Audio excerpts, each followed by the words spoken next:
Thank you, Mr. Chairman. I'm submitting a resolution for the board's consideration. This came to me from a Botetourt County resident who lives up on this off of Reservoir Road, named Bill Tanger.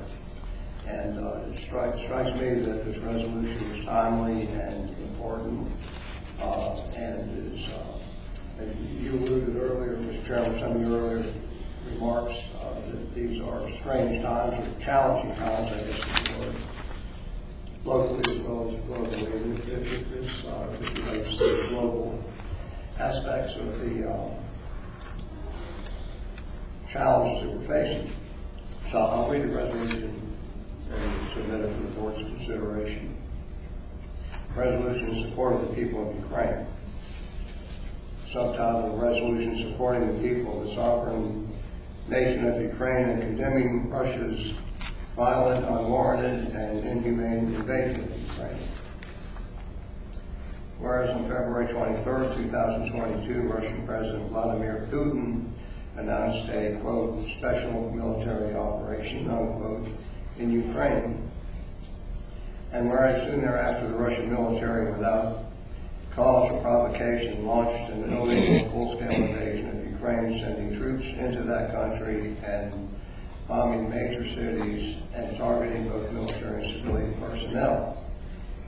And whereas the attack on Ukraine is unprovoked and demonstrates a blatant violation of international law, and whereas President Vladimir Putin has continued to demonstrate a dangerous disregard for international law and a chilling indifference to the unnecessary loss of human life, and whereas all people of Ukraine, no matter their background, deserve a chance to live in peace and freedom, and whereas it is vital that we remain united in support of the Ukrainian people and in our condemnation of Russia's illegal invasion.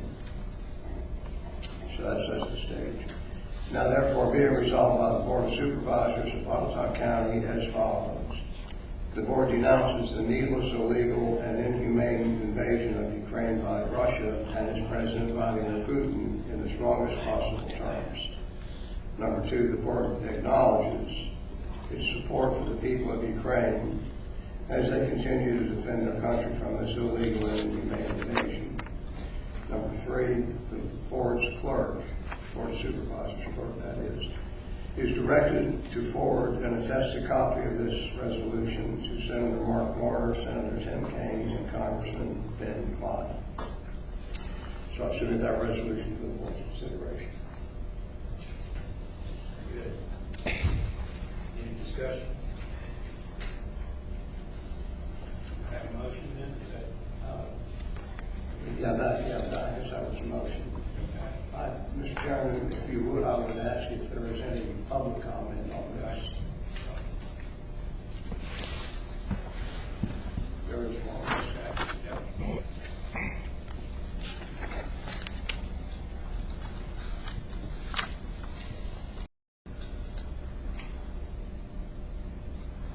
We need plug-ins closer to the front so I'm not winded when I speak. Hopefully you don't hear me breathing through the mic. My name's Goad, and I appreciate the conversations that I have been able to have with some of you regarding this resolution, but many concerns remain. This resolution is a very, very strong resolution. While no doubt the people of Botetourt County support all peoples of the world that they would live free and not be harassed by a neighbor, we could all agree on that. But where we might have a point of disagreement is what are the facts and what's really going on in Ukraine and Russia. I point primarily to the second through the fourth elements of the preamble. There's a claim that civilian personnel have been attacked in Ukraine. Where is that proof? second element demonstrates a blatant violation of international law. Where is the proof? The fourth element of the preamble, a chilling indifference to the unnecessary loss of human life. I think there are other questions that we need to answer before we can fill in those details.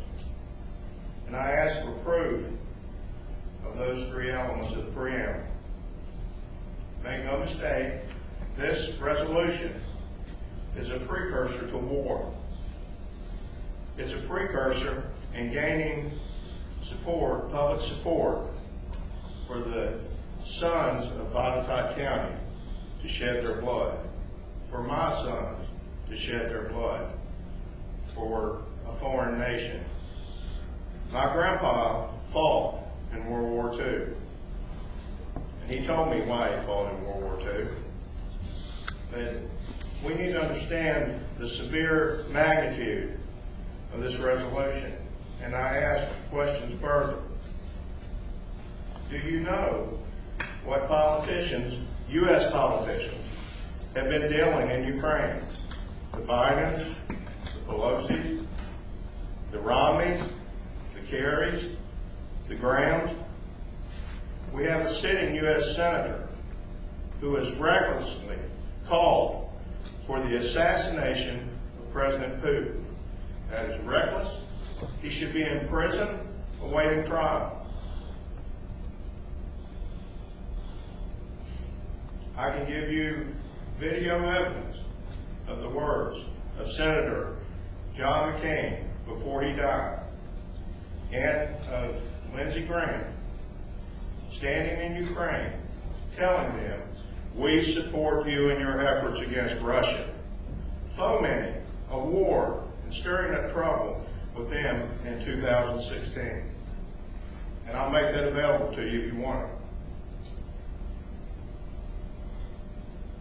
In Hungary, the Prime Minister of Hungary, on the western border of Ukraine, is not entering the war in support of Ukraine. He does not feel threatened that Russia is going to come into Hungary. They are staying out of the war. If you look at the progress that's being made in Ukraine, if you look at where the Russian troops are, they do not have a posture of aggression toward other nations. Look at where those troops are. They're not building toward Hungary. They're not building toward Poland. So most of what you've heard in the mainstream media, I would ask you to question whether or not it's true. The last question I have is, how many biological warfare plants are in Ukraine? How much child sex trafficking is taking place in Ukraine? Remember, Ukraine borders Russia. Remember, ethnic Russians are dying in parts of Ukraine and being attacked by Ukrainians. I would ask you to understand the preamble to your resolution and to provide proof that this is in fact true. It's a grave, grave resolution. It's not like sending flowers to your wife. It's not a symbolic gesture. This has implications for the people of Botetourt County. And I know I haven't heard an expression of anyone in Botetourt County who's willing and wants to go to war and send their sons there to bleed and die. Thank you.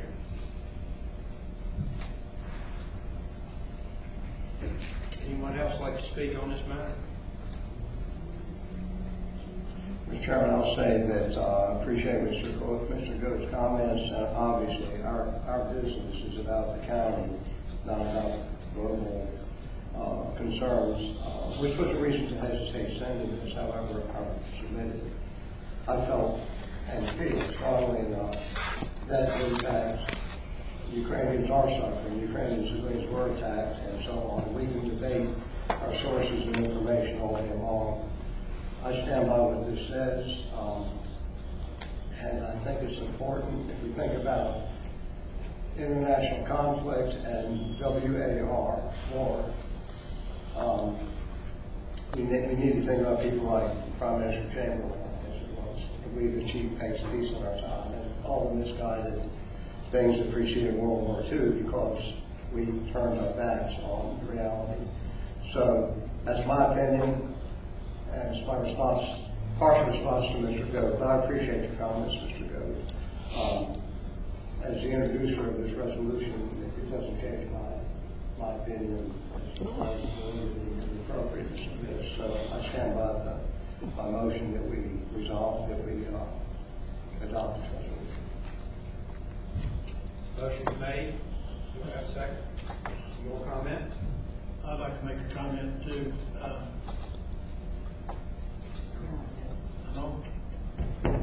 Okay. Mr. Goad, I too appreciate your comments. I understand where you're coming from. My grandfather was in World War I. My dad was in World War II. I was in the Vietnam conflict, that time and area. You know, peace and freedom doesn't come without a price. I know we all have those loved ones that we've seen gone to war. Some have given the ultimate price, others haven't. But as far as this resolution causing World War III, I think there's a lot of other things out there that would cause that before our resolution. Every time that I look at the news, and you can say the news is lying, but I watched one news where a Ukrainian woman was shot down by one of the soldiers, and she fell right on the street. They just left her there. I've seen other videos, which I don't think that the media would go to this big of a expense to make all of this false.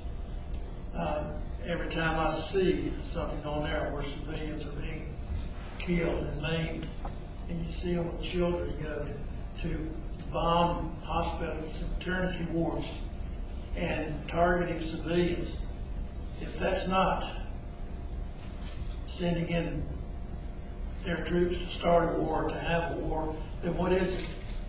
You know, I think myself, we should have done something long ago to prevent this, but we didn't. So here we are now. Those people over there need our help. How would you feel if Russia started lobbing bombs over here in America, in our cities, in our towns, and we walk out and you look and everything that you've lived for, that you paid for, that you've built up, your homes, your families, all of a sudden dead and gone. Now, I believe that we should support the Ukraine, and of course this is the Board of Supervisors. We shouldn't be talking too much about this, but all I can say is that I support what we're doing to help the Ukrainian people. And, you know, you feel that you're right, I feel that I'm right, you know, we can just go there. But, again, every time I see dead bodies or him carrying out a little baby with blood all over where it's been injured, it makes my blood boil. And if they would let me, I would go back today in the military to help fight if I could. I know they won't. I couldn't keep up with everybody else anyway. But anyway, that's my feelings, Mr. Chairman.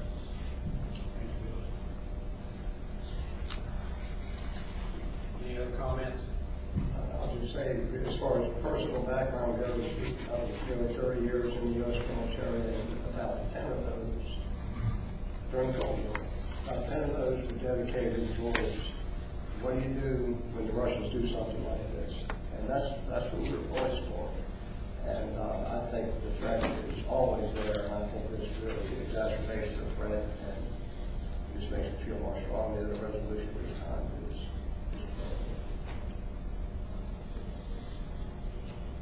Very good.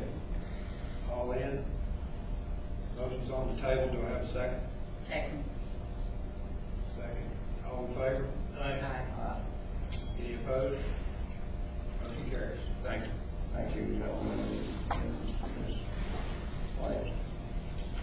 Okay.